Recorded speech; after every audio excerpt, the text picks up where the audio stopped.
Nancy DeMoss Wolgemuth nos recuerda una verdad importante. Dios es soberano sobre toda la historia, sobre todos los reyes, sobre todos los gobernantes, sobre todos los reinos. Ningún rey o gobernante o reino puede frustrar la voluntad de Dios. Y me han oído decirlo muchas veces, y quiero decirlo hoy de nuevo: el cielo gobierna. Estás escuchando Aviva Nuestros Corazones con Nancy DeMoss Wolgemuth, autora de El cielo gobierna, en la voz de Patricia de Saladín. Hoy, 6 de enero de 2025.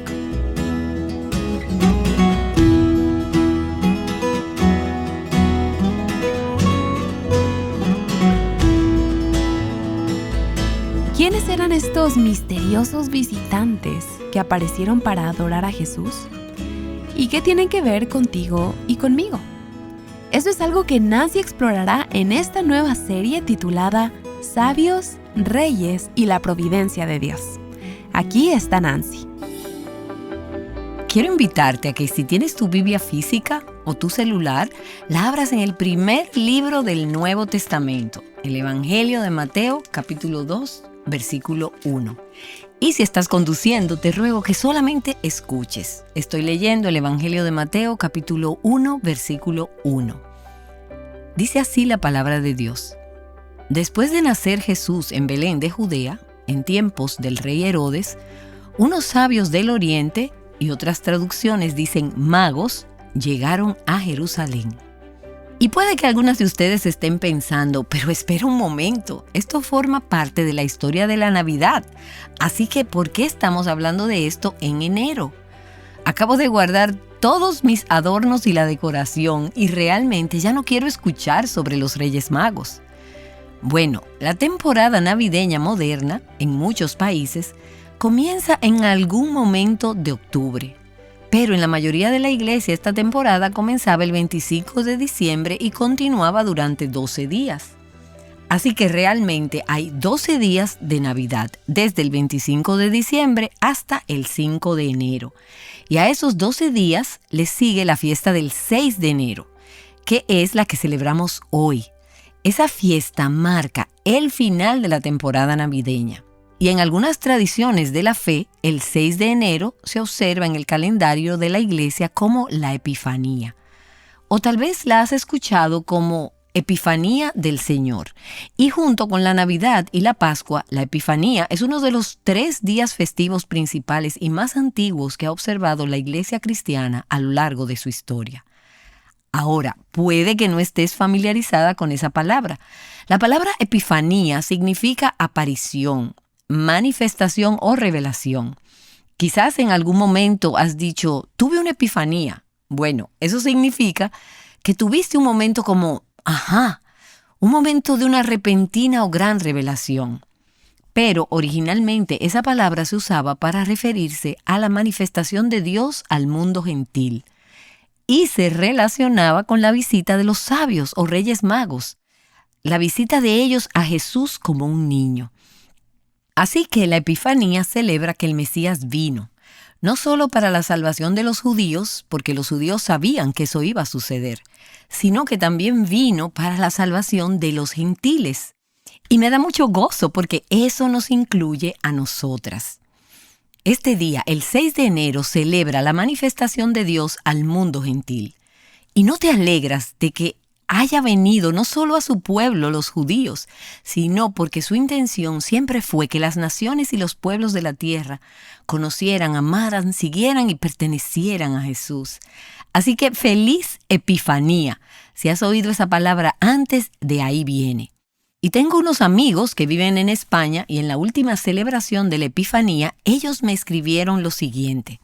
La Epifanía se celebra aquí en España como el Día de Reyes, con más gusto y estruendo que el día de Navidad. Hay una gran cabalgata el 5 de enero que culmina con los Reyes Magos ocupando tronos en el parque central de la ciudad y dejando que los niños se sienten en su regazo para pedirles que les traigan algo de regalo el Día de Reyes. Luego, esa noche, según la tradición, los 3 reyes magos entran en secreto a todas las casas y les dejan regalos a los niños, muy parecido a lo de Papá Noel, también llamado como Santa Claus. Pero me encanta separar estos días de la Navidad, en parte porque la visita de los Reyes Magos probablemente tuvo lugar 2 años después de que naciera Jesús, pero también porque nos permite considerar el papel que desempeña la búsqueda y la visión de la vida de Jesús. El Adviento nos enseña a esperar y a prepararnos. La Navidad nos enseña a recibir y a gozarnos. Y la Epifanía fue, para los magos, una experiencia de ver por fin lo que habían buscado y de responder a ello adecuadamente. Ahora, aquella primera Navidad, la gran mayoría de la gente no tenía ni idea de quién era Jesús, ni por qué había nacido, ni de que hubiera nada extraordinario acerca de él. Para ellos no era más que otro niño nacido de una pareja pobre, de una pareja judía. Pero a partir del nacimiento de Jesús en Belén, y de eso hablamos mucho en nuestras iglesias, Dios reveló la identidad de su Hijo a varias personas o grupos de personas. Y la mayoría de esos relatos se encuentran en el Evangelio de Lucas, en los capítulos 1 y 2. Antes del nacimiento de Jesús, Dios le dio a conocer al sacerdote Zacarías y a su esposa Elizabeth que el Mesías vendría y que su hijo Juan el Bautista sería el que lo iba a preceder. Y luego Dios envió un ángel para darlo a conocer a María y a José. Y luego, la noche que Jesús nació, recuerda que los pastores estaban en el campo y el coro de ángeles apareció y les anunció el nacimiento de este niño. Después de que Jesús nació, cuando tenía 40 días, él fue llevado al templo, como lo ordenaba la ley, para ser dedicado por su madre y por José. Y allí, en el templo, fue recibido por 2 santos, 2 ancianos, Ana y Simeón, que habían estado esperando ansiosamente el nacimiento del Mesías.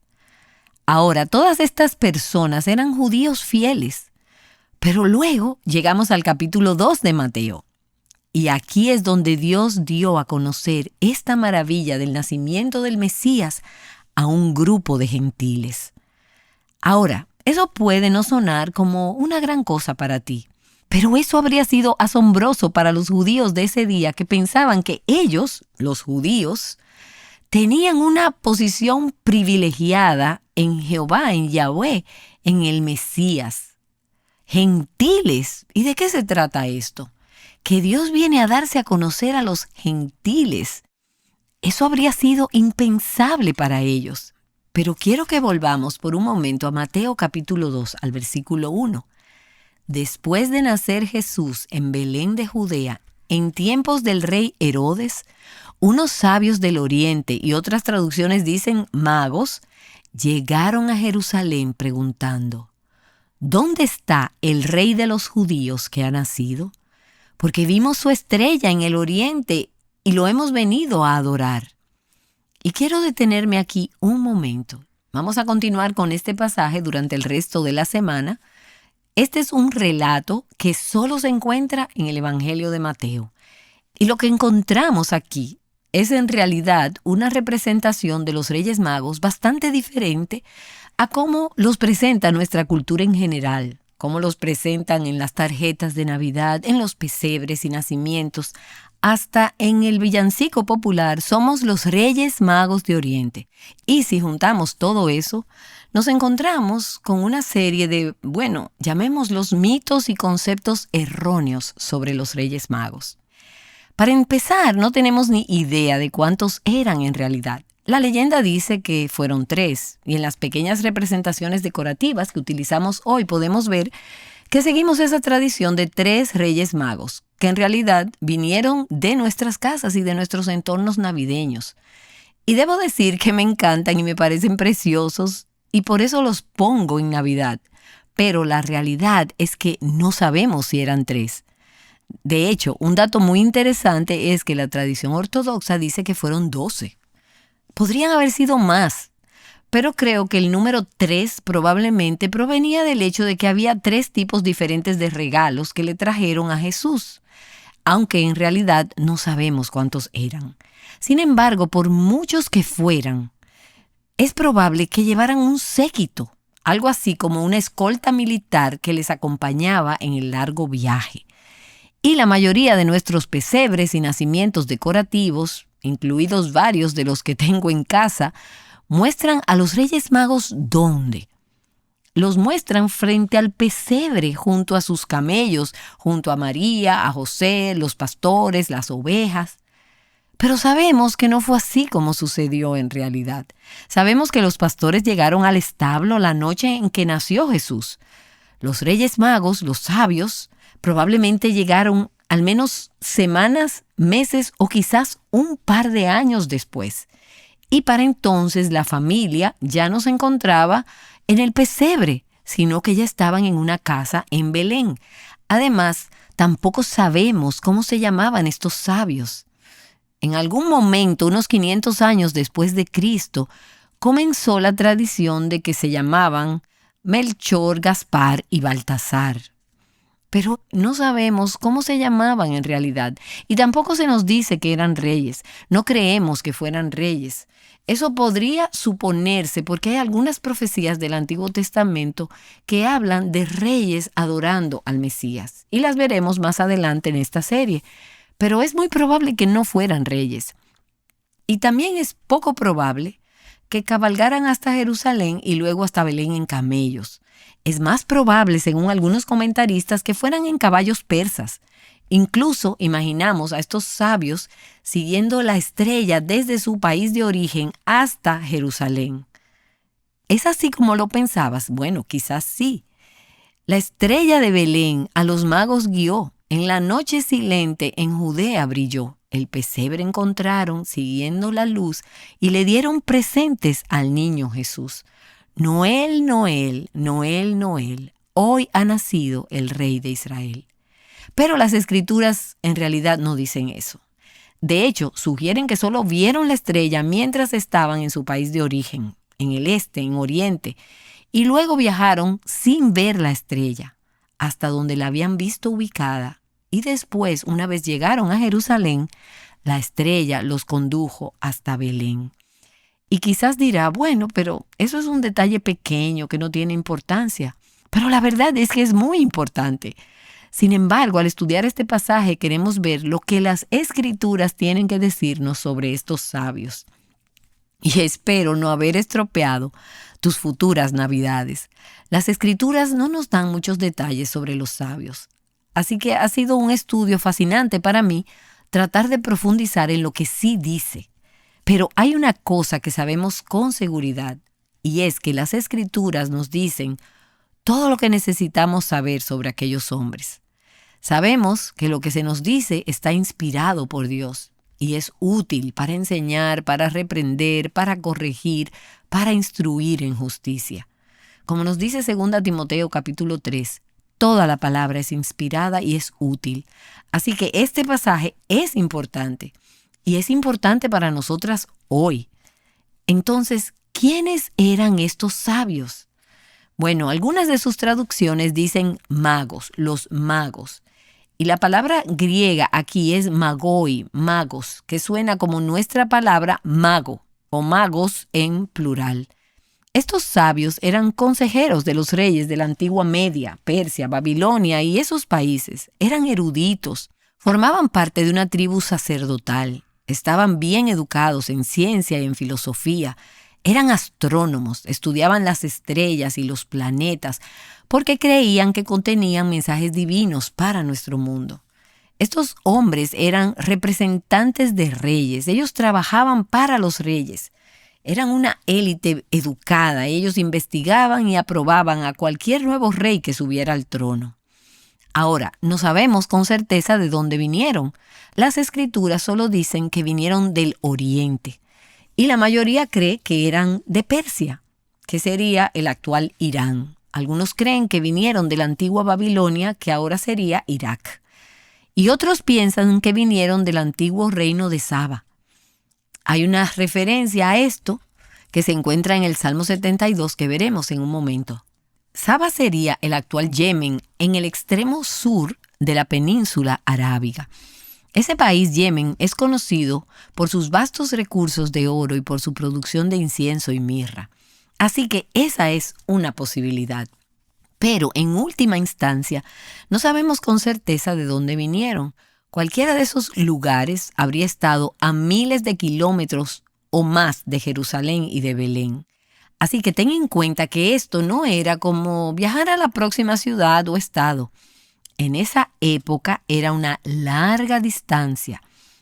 Ahora, ¿cómo supieron los sabios que la estrella que vieron cuando estaban en Oriente anunciaba el nacimiento de un rey en Israel? Es decir, ellos miraron al cielo nocturno y vieron algunas estrellas brillantes. Pero, ¿qué les haría mirar hacia arriba y ver una estrella en particular, y decir, esto significa que ha nacido un rey? ¿Cómo habrían sabido que era el rey de los judíos? ¿Y por qué les habría importado ir a adorar a este rey niño en un país lejano? No era su propio país ni era su propio rey, por lo que ellos sabían. Así que, ¿cómo lo supieron y por qué les importó? Bueno, la respuesta es que no lo sabemos con seguridad, pero creo que las Escrituras nos dan algunas pistas útiles. En primer lugar, podemos suponer, y es seguro suponer, que Dios les reveló esto sobrenaturalmente. Dios es quien se lo hizo saber, y ellos creyeron la palabra que Dios les reveló. Pero también cuando volvemos atrás y leemos a los historiadores de aquella época, los historiadores romanos escribieron sobre la creencia en aquel tiempo de que alguien que vendría de Judea gobernaría la tierra. Y esto era algo comúnmente creído en ese tiempo. Un comentarista dijo, en la época en que nació Jesús, había en el mundo un extraño sentimiento de expectación ante la venida de un rey. Y antes de enviar a su Hijo a este mundo, Dios había plantado este concepto en los corazones de eruditos, pensadores, reyes, gobernantes e historiadores. Había dado indicios a lo largo de las escrituras del Antiguo Testamento de que vendría un rey. Dios estaba preparando el camino. Pero cuando vino la plenitud del tiempo, Dios envió a su Hijo. Y eso era parte de la plenitud del tiempo. Ahora, voy a decirte algo aquí que tal vez sea una especulación fundamentada.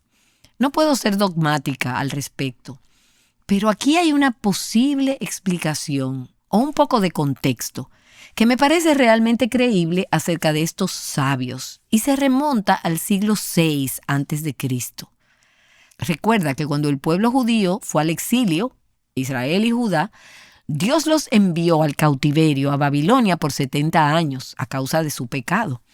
Daniel estaba entre los hebreos que fueron llevados cautivos y cuando él llegó allí fue reclutado para servir al rey Nabucodonosor. Dios les dio a Daniel y a sus 3 amigos una sabiduría y una capacidad que eran mayores que las de todos los demás consejeros del rey. Y cuando llegas al capítulo 2 de Daniel, lees que Nabucodonosor tuvo algunos sueños que lo perturbaron y que al mismo tiempo no lo dejaron dormir. Mira el capítulo 2 de Daniel, capítulo 2. Dice, entonces el rey mandó a llamar a los magos, encantadores, y recuerda esa palabra, hechiceros y caldeos, para que le explicaran al rey sus sueños. Y esa palabra encantadores, en la traducción griega del Antiguo Testamento, es magos. El Antiguo Testamento fue escrito originalmente en hebreo. La traducción griega del Antiguo Testamento se llama la Septuaginta. Y en la traducción griega, en esa traducción griega del Antiguo Testamento, esa palabra es magos, sabios. Así que el rey Nabucodonosor envió a estos sabios y les dijo, díganme mi sueño y qué significa. Se suponía que estos eran los más adecuados, los más eruditos, los hombres más dotados del reino. ¿Y qué sucedió? Bueno, que no pudieron hacerlo. No sabían, no tenían ni idea. Así que ellos le dijeron al rey: si usted nos cuenta el sueño, podremos decirle lo que significa. Y podrían quizás inventarse algo, ¿cierto? Pero no podían contarle al rey el sueño, porque no tenían ningún poder o sabiduría sobrenatural o divina. Al ver el rey que estos hombres que había llamado no podían interpretar su sueño, se puso furioso y ordenó que todos esos sabios fueran destruidos. Pero antes de que eso sucediera, Dios intervino soberanamente y le dio a Daniel, que había sido puesto allí para un momento como ese, la capacidad de interpretar y contar el sueño del rey. Entonces, en Daniel capítulo 2, en el versículo 48, dice: entonces el rey engrandeció a Daniel y le dio muchos regalos espléndidos y le hizo gobernador sobre toda la provincia de Babilonia y jefe supremo sobre todos los sabios, los magos de Babilonia. Bueno, ¿y quién está a cargo ahora entonces? Los sabios ahora se reportaban con Daniel. Ahora, Daniel no era más inteligente que estos hombres, pero conocía al Dios que es la fuente de toda sabiduría. Y es probable que en los años siguientes Daniel les hablara a estos hombres que le rendían cuentas sobre el Dios de los hebreos. Estos hombres eran aprendices, estudiantes, eran eruditos y querían aprender. Y Daniel, que tenía una relación tan estrecha con Dios, sin duda les habría hablado de su Dios. Incluso al leer el libro de Daniel, cuando él fue atacado por su fe, su compromiso con Dios y su lealtad a Dios no se vieron afectadas, sino que fielmente él continuó adorando al único Dios vivo y verdadero. Daniel sirvió bajo 4 reyes diferentes en Babilonia y luego el reino de los medos y de los persas, y en cada uno de ellos ocupó una posición de liderazgo clave en el reino durante décadas. Así que él fue una persona influyente, y durante ese tiempo de influencia, Dios le dio a Daniel visiones de lo que sucedería en el futuro. Y esas visiones incluían profecías de un Mesías. Y si has leído recientemente el libro de Daniel, sabes que algunas de esas visiones son muy difíciles de entender, son complejas.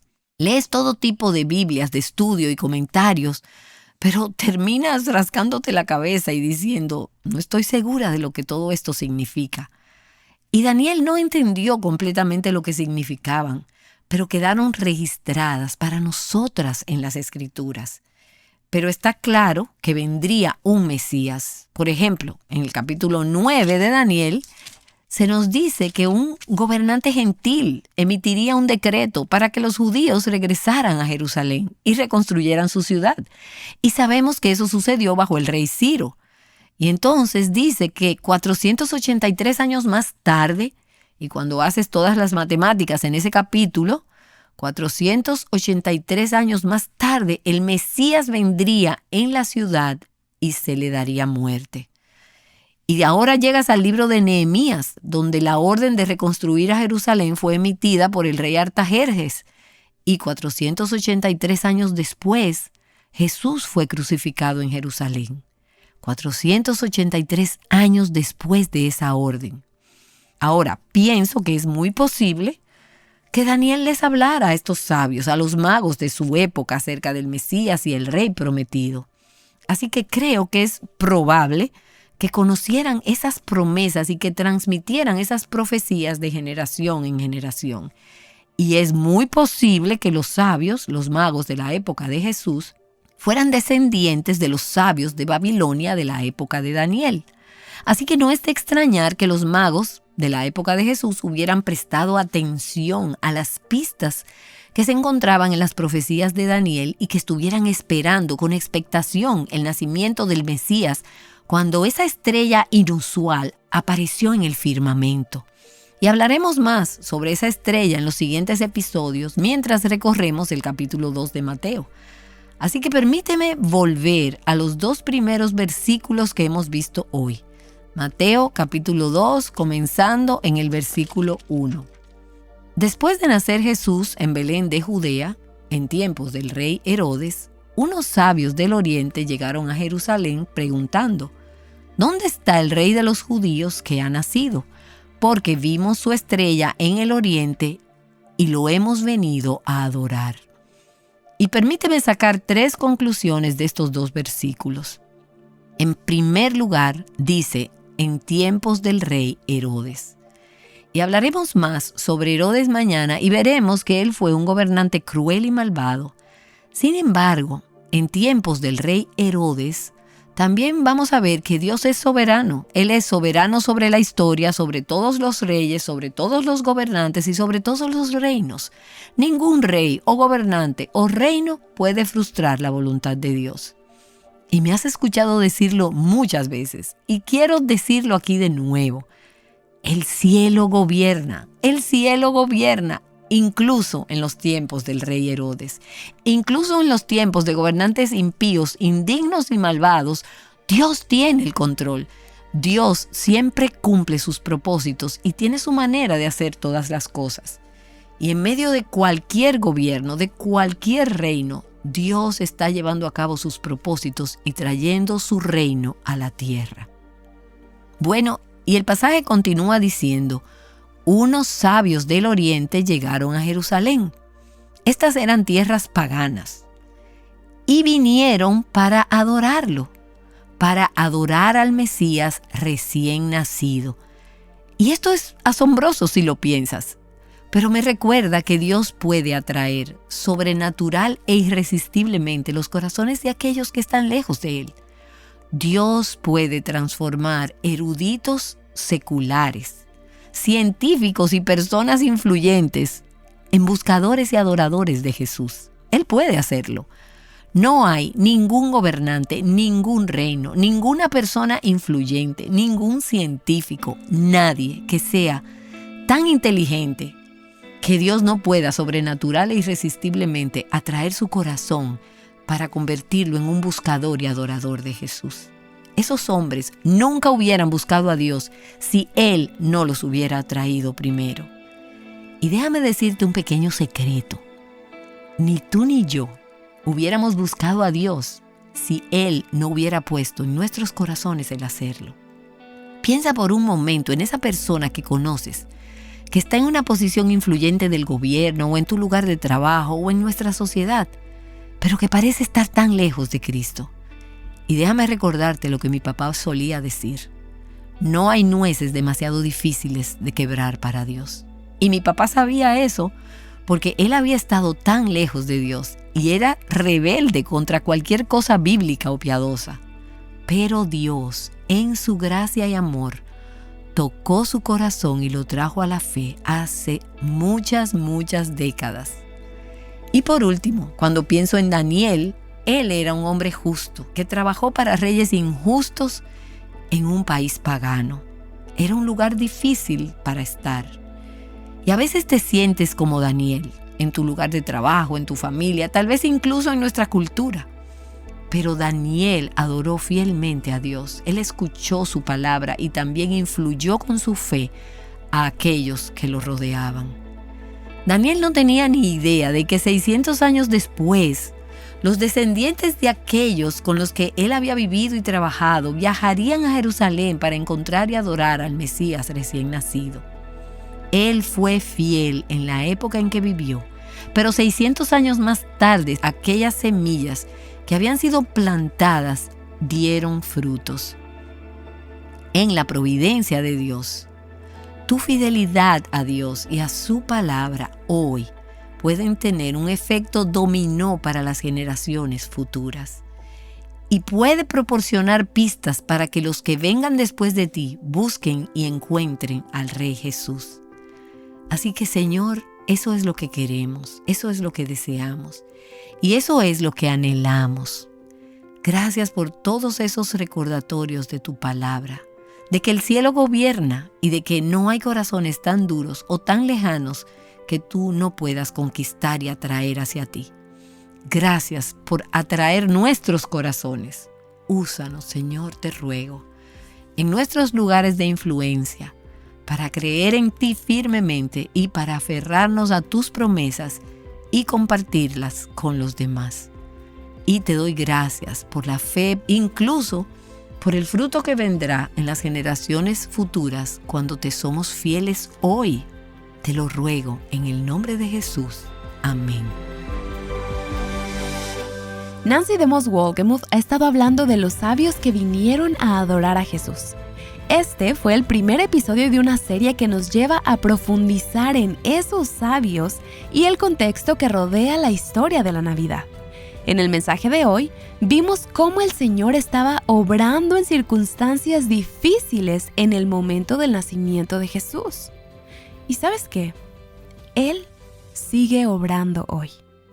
Y tomo una pausa para preguntarte, ¿alguna vez has sentido que no encuentras las palabras para orar? Sabemos que la oración es vital para nuestra relación con Dios, pero a veces puede parecer una lucha. Orar implica humillarnos, reconocer nuestras necesidades y pedirle a Dios que intervenga. Aún así, ¿quién de nosotras no ha experimentado esos momentos en que las palabras simplemente no fluyen? Ya sea que estemos pidiendo por provisión o intercediendo por un ser querido, a veces la oración se siente más difícil de lo que imaginamos. Es por eso que queremos presentarte nuestro nuevo recurso destacado de este mes, Cuando no encuentras palabras para orar. Con este libro tendrás a tu alcance docenas de pasajes de las Escrituras que te ayudarán a dirigir tus oraciones en diversas circunstancias y etapas de la vida. Esperamos que este recurso te anime y te inspire a profundizar en una oración basada en la palabra de Dios. Visítanos en avivanuestroscorazones.com para más información sobre cómo adquirir Cuando no encuentras palabras para orar. Y bueno, el día de mañana, Nancy continuará con esta nueva serie titulada Sabios, Reyes y la Providencia de Dios. Te esperamos para un episodio más de Aviva Nuestros Corazones.